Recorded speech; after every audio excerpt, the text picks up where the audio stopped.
Hello and welcome to the Woodrow Wilson International Center for Scholars. I'm John Milewski, host of Dialogue. We're on the set of Dialogue. I just concluded an interview with Dana Milbank of the Washington Post about his terrific new book, Tears of a Clown, Glenn Beck and the Teabagging of America. And a great picture of Mr. Beck on there crying, but this was all simulated for a magazine shoot, right? This is not the real tears. Well, really coming from his tear ducts, but not necessarily from his emotions. But not as much. There you go.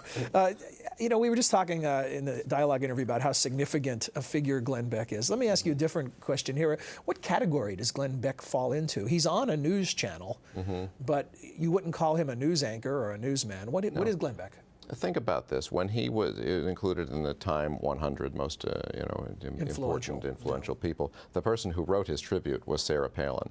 And when she appeared on the stage with him at the rally on on August 28th, she said she was humbled to be in his presence. So clearly, I mean, this is a man. I mean, people often ask, is he going to go into politics? No, no, no. He's above politics or beyond politics.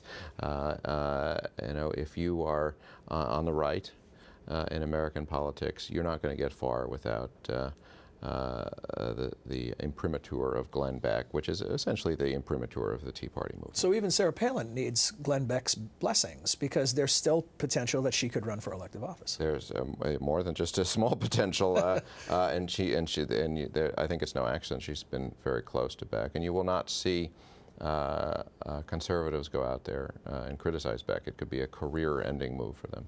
So Sarah Palin was his first guest on his program, and in the book you refer to Beck as the de facto leader of the Tea Party. Some see Sarah Palin as that.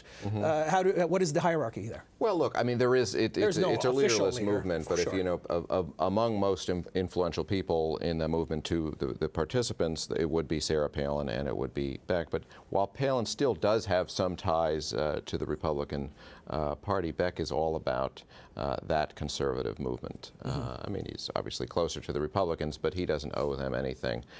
So he, in a way, has more power over this conservative rebellion than Sarah Palin. Did you learn anything about Glenn Beck that was surprising to you when you were researching this book?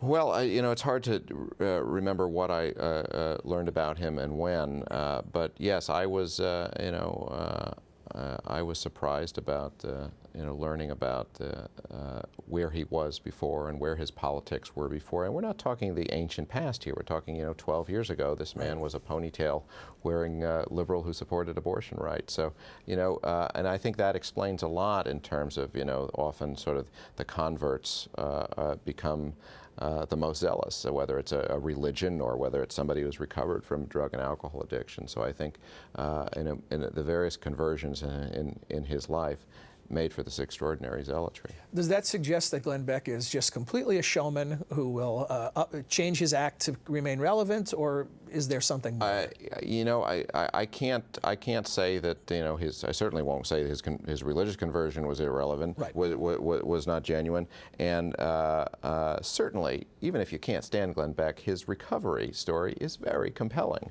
But at the same time, he has also showed that he can adapt, and I have no doubt that the brilliant entertainer that he is, he will get out in front of wherever things are headed next if, in fact, the world is not ending on Tuesday.